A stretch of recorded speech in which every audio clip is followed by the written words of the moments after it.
syempre marami tayong pag-uusapan ngayong umaga. Greco, ano ba yung unang topic natin for today? Well, yung implication ng martial law sa Mindanao, ano? So, paano it will affect prices, That's etc. right. etc. Buhay doon. Kanina, grabe, napapakinggan ko nung on the way here. Parang nagkakagulo doon dahil itong mga mauti group na nanakot na susunugin daw lahat ng bahay, pinibintang pa sa pamahalaan. So, it will sure have an implication doon sa hanap buhay, sa buhay ng mga tao. Lalo na maraming programa at plano para sa Mindanao. Aalamin natin ano bang epekto nito ngayong nandyan nga ang Maute Group. Right. At para pag-usapan yan, makakasama natin si Mr. Astro Del Castro, isang economic analyst. Kasama po natin live via phone batch. Magandang umaga po.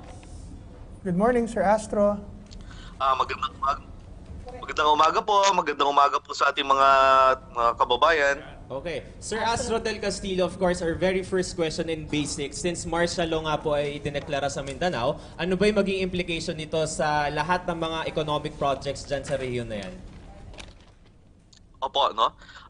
Well, usually naman po, every time na may ganyang pangyayari, talaga naman po, syempre may knee-jerk reaction, no?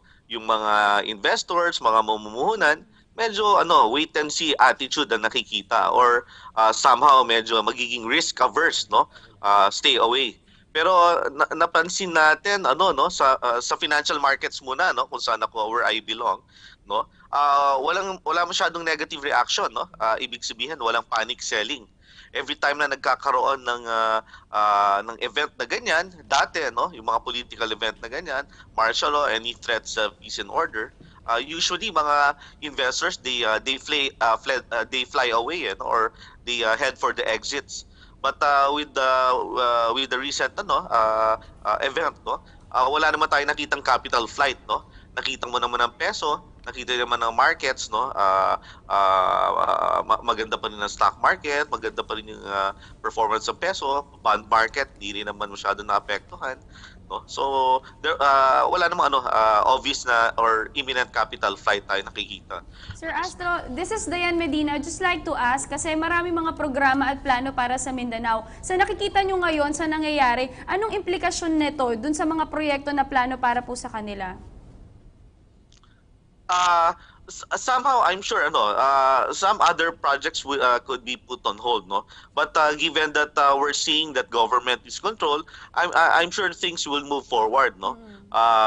Ito naman kasi nga martial law is really an ultimate solution to a problem in the peace and order, no. So definitely it seems like investors welcome this more, no.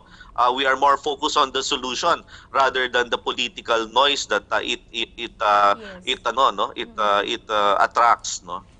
Sir, bukod po sa aming apat na host, gusto rin po syempre makialam ng taong bayan. Kaya naman po makakasama natin si Hans para sa Say ng Bayan. Hans? Wala pa. Alright, babalikan Okay, natin wala si pa. Hans mamaya. Pero bukod po dito, ang question ko lang po ay makakatulong po ba ang pagbuhos ng pondo sa next general appropriations ng bansa para po sa rehabilitasyon ng ekonomiya? Dahil kahit naman po paano nagkaroon po ng onting pagkaalintala sa mga pangkabuhayan, sa kalakalan, dyan po sa may Mindanao, misalo na po sa may Marawi. Yes, tingnan naman natin very mabilis umaksyon ng gobyerno, no. Tuloy-tuloy naman ang kagandahan na to ever since ang ganda ng partnership ng economic team pati ng business, no. They always collaborate with the big business groups, no, or yung mga ibang business groups. So alam namin na kayang implement ng gobyerno, no, kung yung mga projects na talagang na intended yung mga pondo na yun, no. So no doubt tingin namin despite what happened, tingin natin na talagang may implement na yung mga programa na iyan. Okay, Sir Astro, si Greco Bellica po ito. Sir, ano ho ang nakikita niyong baka dapat paghandaan ng ating pamahalaan para maingatan or hindi matakot ang mga negosyante in the near future, sir? Kasi kung ngayon hindi pa sila nagulat, baka hindi masustain. So, what should the government prepare for? Well, maganda yan, no? Magandang katanungan yan. Well, sana hindi naman ganun katagal rin yung kaguluhan sa Mindanao. Sana talaga ay masolusyonan nila, no. Alam naman natin mahirap yung permanent solution eh. Pero at least yung sana we should be in control. Kami sa business, we're appealing also to our fellow members na sana mag-contribute rin sila dyan sa nangyayari dyan. Ibig sabihin, makialam sila. Sana isumpong rin nila yung mga talagang mga terorista na nakikita nila, no? Hindi lang pwedeng nasa sidelines lang sila at nakaupo lamang, no? Para maging maganda yung solusyon diyan, dapat nakikiisa lang rin ang ating mga kababayan, hindi gobyerno ang uma-action lamang, no? How about po yung price freeze po? Sa tingin niyo po ba makakatulong po ito sa mga iba pong affected ng martial law in Mindanao, especially in Marawi? For now, yes, oo. Kasi usually pag may ganyang kaguluhan, talagang meron ring mga hindi magagandang loob na talaga nagtitake advantage, no, ng ganyang kaguluhan. So tama naman talaga na may price freeze as long as hindi naman sobrang tagal, no?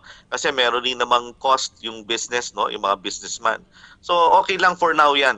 Isa 'yan sa tamang pakikisama ng businesses.